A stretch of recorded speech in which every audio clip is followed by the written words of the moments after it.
What's up, everyone? My name is Nelson, coming to you from the top of Chicago, Illinois, and you are watching the Game Flow Report. Thank you so much for joining us. We just got done week 7 of the NFL season, and we're going to go ahead and kick things off with the Flow Through Report. Some of the games you may have missed but do make an impact for this season, starting with Rams versus Jaguars. In Wembley, Travis Hunter scores his first NFL touchdown of his career. He also had 8 catches for 101 yards, but that was a lone spark for the Jaguars, who didn't show up to play in the UK. They had the case of the drops.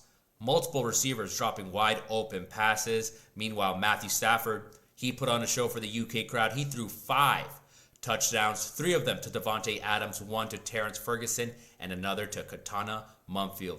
They move up to 5-2 and fighting for that top spot in the NFC West. What an exciting race that's going to be. I look forward to talking about that in a little bit. The Jaguars, that early magic seems to be gone, especially after that thriller win against Kansas City a couple weeks ago. What's going on with them? They lose to the Rams. Moving on to the Chiefs versus Raiders. Speaking of the Chiefs, this was a domination from start to finish. Rashid Rice returns from his suspension, catching 7 passes for 42 yards and 2 touchdowns. Mahomes was surgical. He was 26 for 35 and 286 yards passing. He had 3 TDs, 2 of them to Rashid Rice, 1 of them to Hollywood Brown. The Raiders' offense was non-existent. Geno Smith, continuing his lackluster season, to say the least. He threw for 67 yards. He got benched. Kenny Pickett came in, but he was no help. The Chiefs win 31-0, miles ahead of the Raiders in the AFC West. They still sit at 3rd place. Moving on to 2 struggling QBs this season in the Panthers versus the Jets. Bryce Young was 15-25 for 138 yards and a touchdown before leaving the game with an apparent ankle injury. Andy Dalton came in and didn't have to do much because the Jets' disastrous season continues. Justin Fields, he was 6-12 for 46 yards before being benched for Tyrod Taylor, who came in and threw 2 interceptions. The Panthers win this game, and they quietly climb to 4-3 on a little bit of a win streak this season. The Jets fall to 0-7 and continue to sink. Moving on to the Dolphins versus the Browns. Ugly weather, uglier quarterback play, except for the Cleveland Browns run game. Quinshon Judkins, he carried the Browns, 25 rushes for 84 yards, 3 TDs, and Tua Tagovailoa, he had a disastrous game, 12-23, 100 yards, and 3 brutal interceptions. Mike Daniels was done with him, giving him the finger to get back on the sideline. He threw in Quinn Ewers. Miami's collapse continues.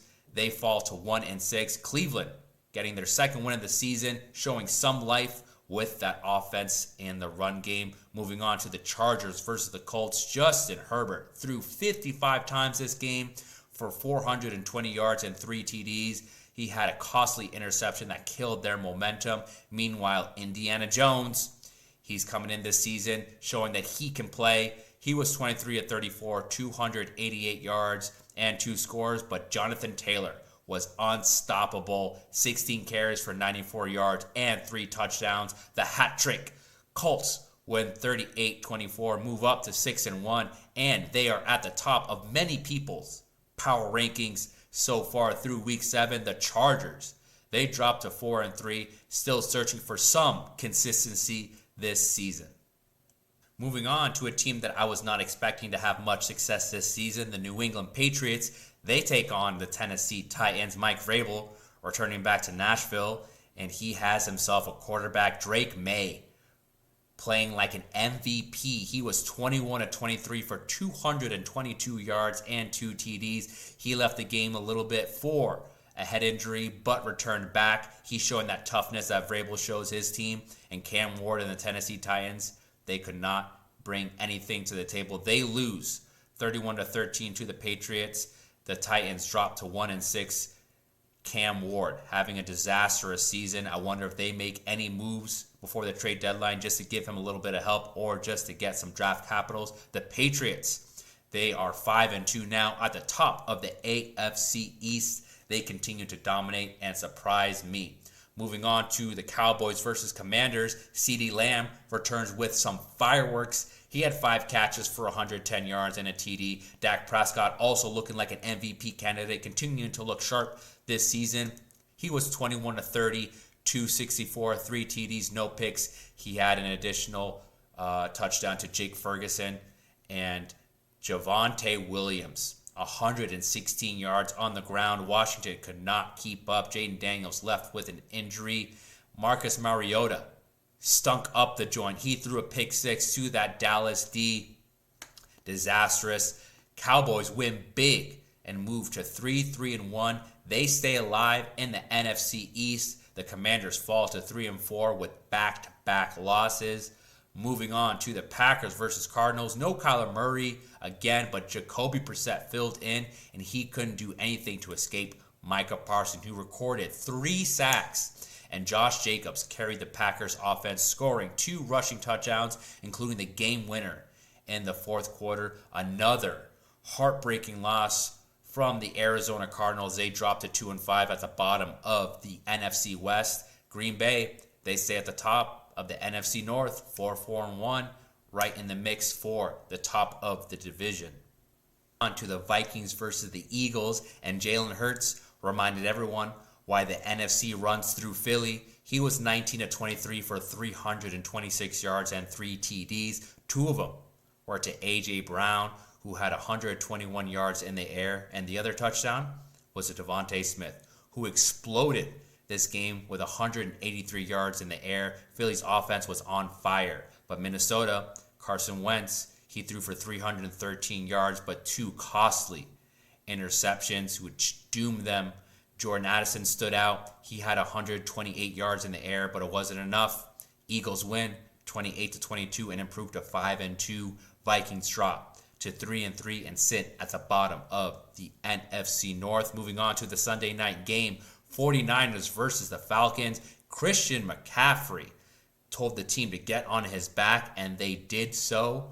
He had 24 carries for 126 yards, 7 catches for 72 yards. Mac Jones was efficient but unspectacular. They didn't need much from him that day. The Falcons fought hard. Penix Jr. threw for 241 yards and a touchdown, but that San Francisco defense locked him in. They locked in Bijan Robinson, who had himself a game last week.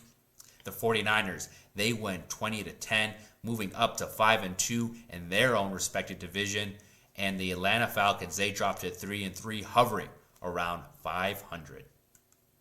So much for watching the flow through. Now let's slow things down and talk about some of the more impactful games, like the Giants versus the Broncos. This was a crazy game, to say the least. It looked like a blowout for the first 3 quarters. The Giants were leading 19-0 behind that Jackson Dart and Cam Scatterboo connection, chemistry, and magic.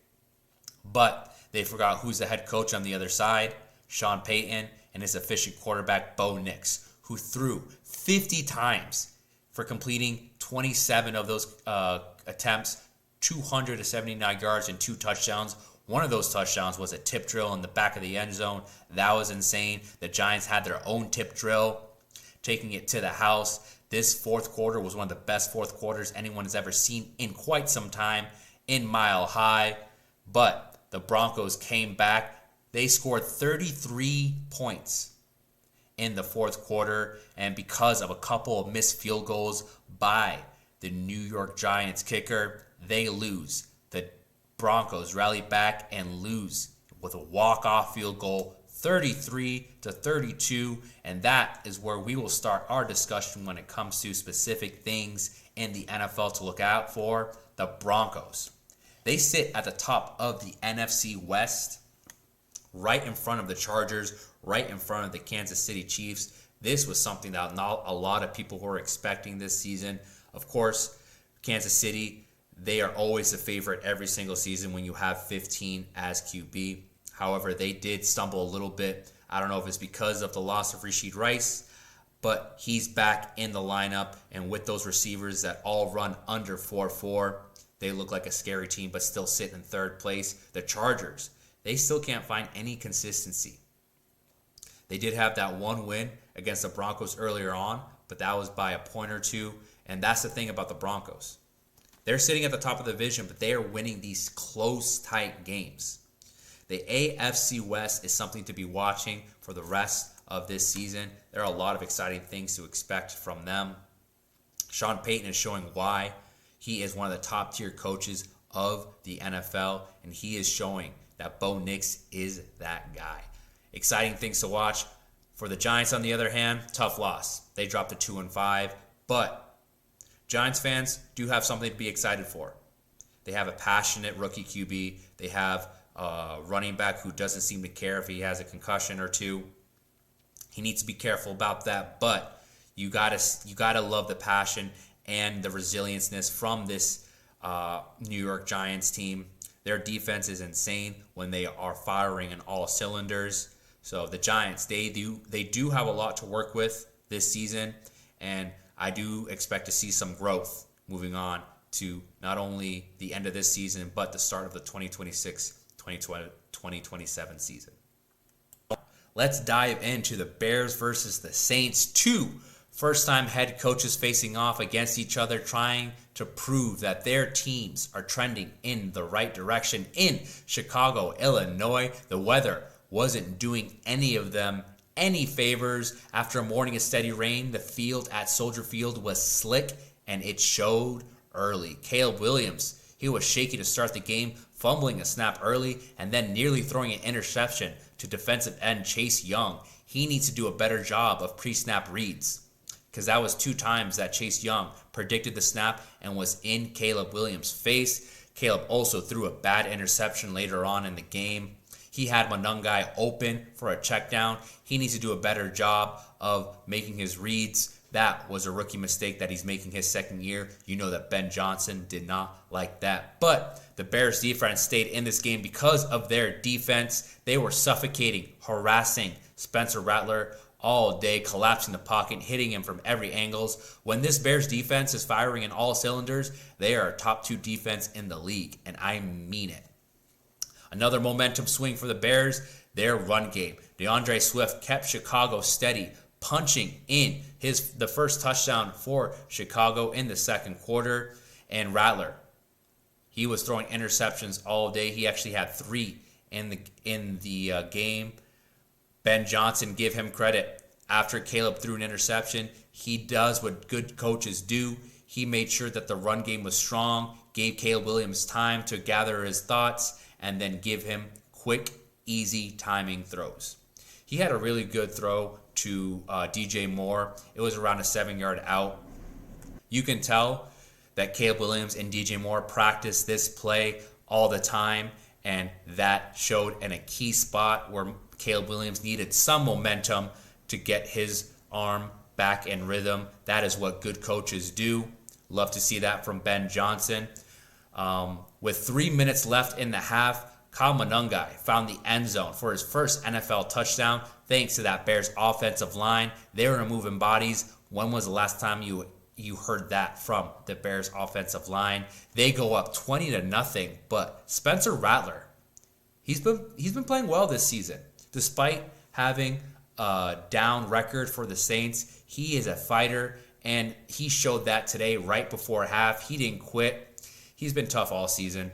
He leads a drive before halftime, hitting Chris Olave for a big gain and then a touchdown. Saints are finally on the board. No shutout in Chicago. Coming back from the half, the Saints get the ball back and they pick up right where they left off. Spencer Rattler hitting Olave again. Boom, touchdown. And just like that, the Saints are back. They are down 20-14 after being down 20-0. But the Bears did respond. They drive all the way down to the 2-yard line. But again, some weird miscommunications between the center and Caleb Williams. They end up fumbling the ball. They have to settle for a field goal. Ben Johnson, you know that he is fuming with those little mistakes like that. They need to score whenever they are in the red zone. They are only up 23-14 after that drive. Next possession, Rattler, he gets a little too aggressive and gets picked off again. That is the Bears' second interception. They finally get that momentum that they're looking for in the second half, putting a stop to any type of ground that the Saints try to get. And a little bit of a wild sequence when the Saints get the ball back. Do you guys know that Taysom Hill is still on the Saints?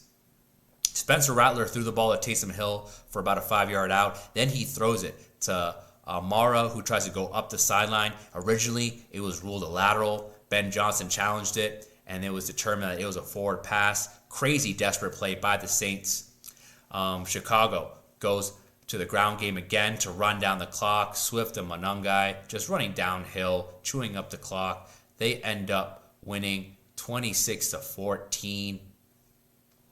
And that's the 4th straight win after starting 0-2 for the Bears. What a comeback from last year to this year, just in terms of momentum and how they have been coached. Caleb Williams, he didn't have the best game. He was 15 of 26 for 172 yards, 0 touchdowns, 1 interception, 2 fumbles.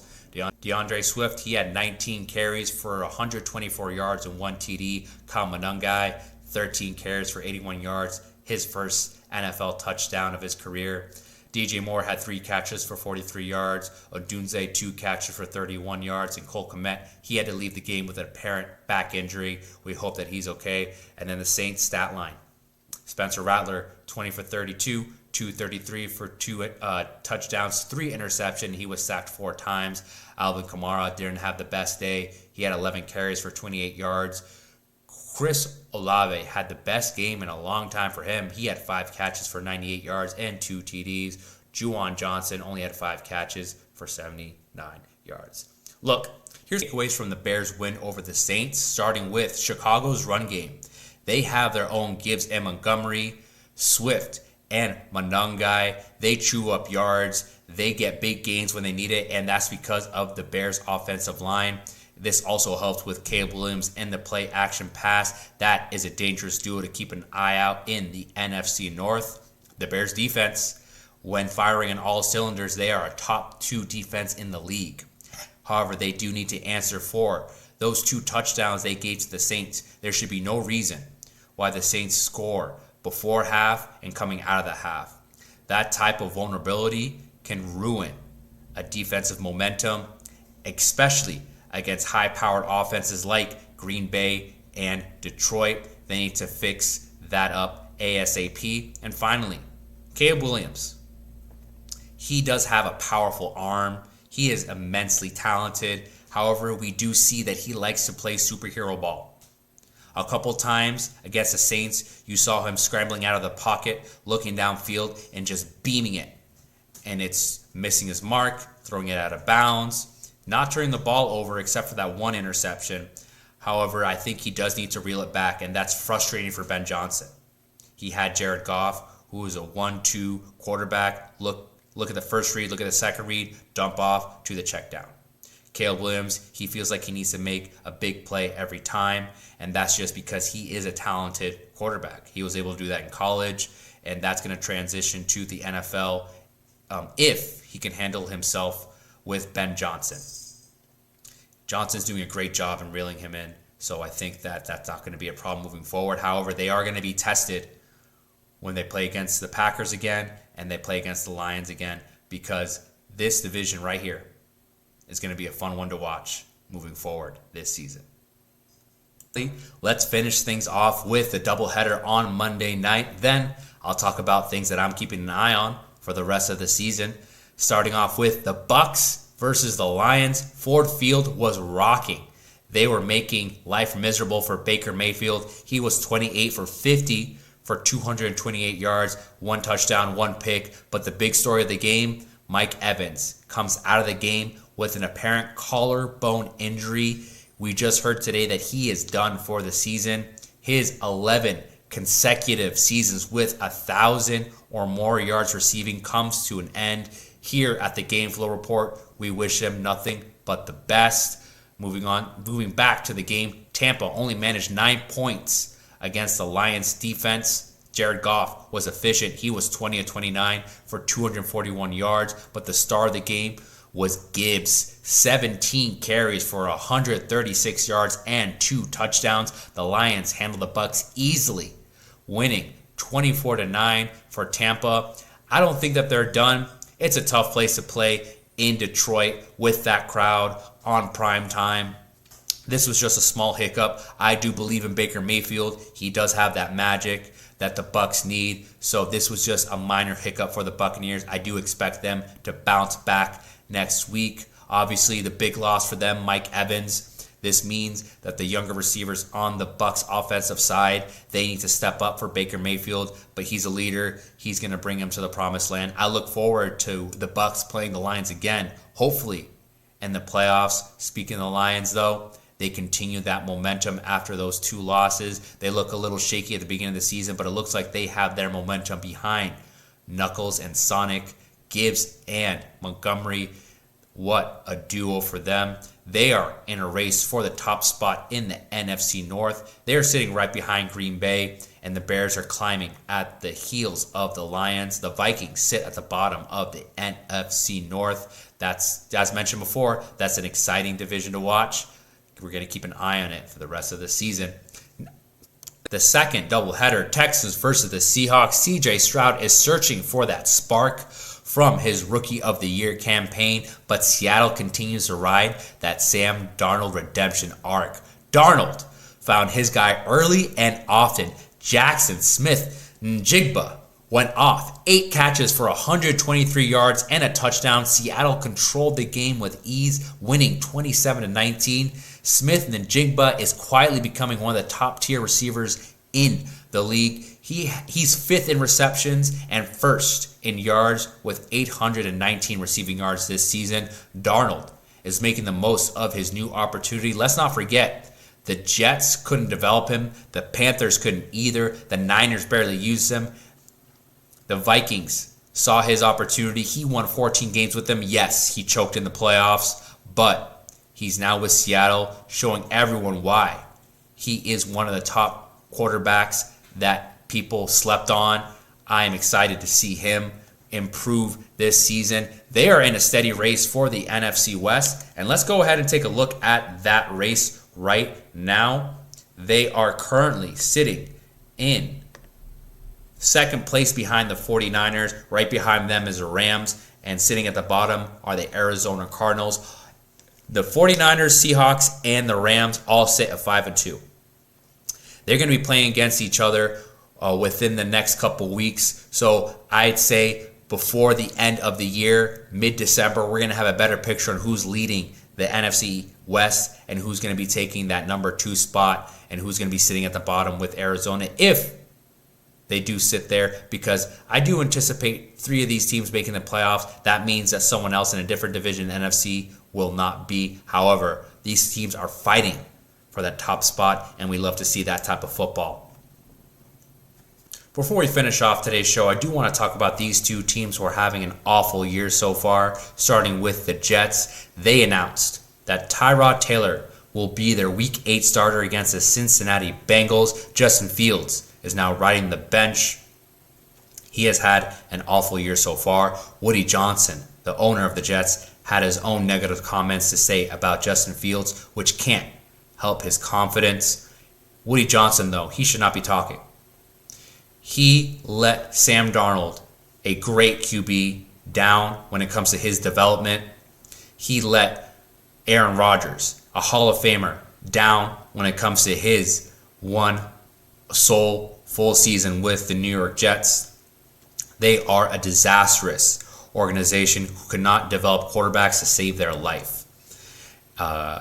Coach Glenn, we'll see if he stays the rest of this season, and if he wants to come back next season.